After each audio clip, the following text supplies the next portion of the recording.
सबसे पहले तो आप सभी साथी यहाँ इस ढाणी में आए, आपका बहुत बहुत स्वागत, धन्यवाद। जैसा कि आप देख रहे हैं, आज यहाँ बावरिया समाज जो बहुत ही छोटे परिवारों से संबंध रखते हैं, मेहनत मजदूरी करके अपने बच्चों का पालन करते हैं, उन्होंने मेरे को यहाँ बुलाया था। और ये रानिया हल्का में लगभग 10,000 वोट जो बावरिया समाज की है, हर गांव में इनका परिवार रहता है, जैसे मंगाला में, नानकपुर में, बंबूर में, फिरोजाबाद में, दमदमा, संतनगर, धर्मपुरा, ये सारे गांव जो हैं वहाँ हर गांव में बावरिया समाज रहता है। और कई गांव में तो बावरिया समाज के सरपंच भी हैं, नंबरदार भी हैं। तो इन सब ने मिलकर ये एक फैसला लिया है कि इस बार भारतीय जनता पार्टी के साथ हम जुड़ रहे हैं।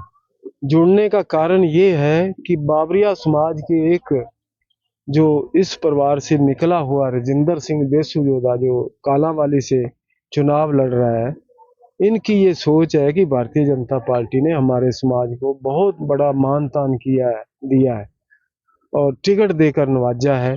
हम इसलिए यहाँ से भारतीय जनता पार्टी कमल के फूल को खिलाने का काम करेंगे। क्या कोई बड़ा नेता भी आपके प्रचार में आने वाला है? हाँ, सीएम साहब की रैली भी होगी और भी बड़ी बड़ी रैलियां होंगी, रोड शो होंगे, सभी नेता जो आएंगे। मेरे नेता तो यहाँ के कार्यकर्ता है, मेरी जनता है, इनसे बड़ा कोई नेता नहीं है। जब मेरी कमांड यहाँ की आम जनता ने संभाल रखी है, आम कार्यकर्ता ने संभाल रखी, दिन रात एक किया हुआ है, तो मेरे को पूरा विश्वास है मेरे कार्यकर्ताओं पे, मेरे को रानिया विधानसभा की जनता के ऊपर, वो इस बार कमल खिलाने का काम करेंगे। आज काफी संख्या में बावरी समाज आपके साथ खड़ा है, कितनी की ताकत, कितनी की मजबूती है भाजपा पार्टी को और शिषपाल कंबोज को? दिनों दिन अलग अलग परिवार, अलग अलग समाज मेरे को समर्थन दे रहे हैं, उसमें आज बावरिया समाज ने समर्थन दिया है। इस तरह मेरे को बहुत शक्ति मिलती है जब एक समाज पूरा मिलके और ये कहता है कि हम जो है शिषपाल कंबोज का समर्थन करते हैं, तो मेरे को बहुत खुशी होती है। और ये जो आज उन्होंने निर्णय लिया है कि कमल खिलाएंगे, और ये एक ऐतिहासिक फैसला है। और यहाँ से जब रानिया विधानसभा से कमल खिलकर जो है विधानसभा में गूंजेगा, तो मुझे बड़ा सुकून मिलेगा। और ये इन्होंने इतिहास रचने का मन बना लिया है। अब कल प्रधानमंत्री मोदी की कैबिनेट ने एक बड़ा ऐतिहासिक फैसला लिया है कि 1 नेशन 1 इलेक्शन, उसको लेकर क्या कहेंगे? ये हम पिछले 14 से इसमें गौर कर रहे हैं, इसकी रूपरेखा बनाई जा रही है।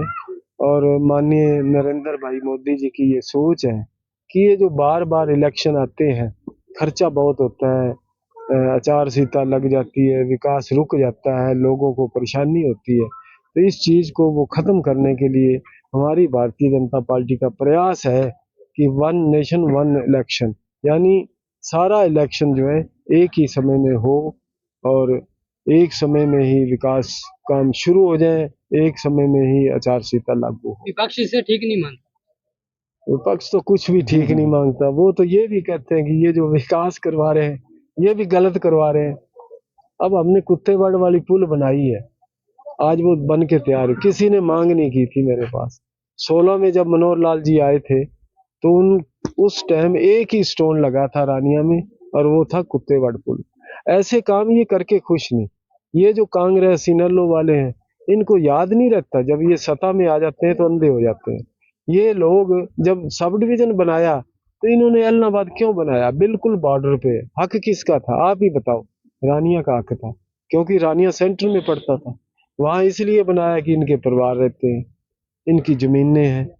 तो ये काम उल्टे काम करते हैं। भारतीय जनता पार्टी ऐसी है, वो आम पब्लिक के उत्थान के लिए काम करती है। कल रानिया हल्के में अभय सिंह ने दावा किया कि हम बहुत बड़े मार्जिन के साथ चुनाव जीत रहे हैं। अभी उसको तो एलनाबाद से भी लाले पड़े हुए हैं। रानिया तो क्या, रानिया तो वो भूल जाएंगे 2-4 दिन में, देखना उनका सारा ध्यान जो एलनाबाद में होगा। और मेरे को विश्वास है अभी इस बार वो एलनाबाद से भी विधायक नहीं बने। इनेलो पार्टी के तो आप खुद ही कह रहे हैं कि बहुजन समाज, ये बहुजन समाज से ही है बावरिया समाज, ये भी एससी समाज से है।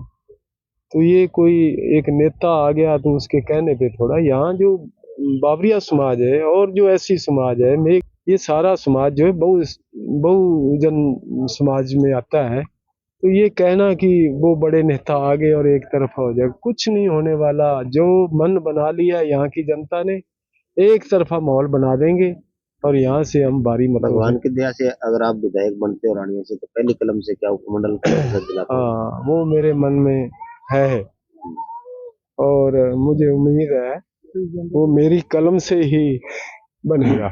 ठीक है।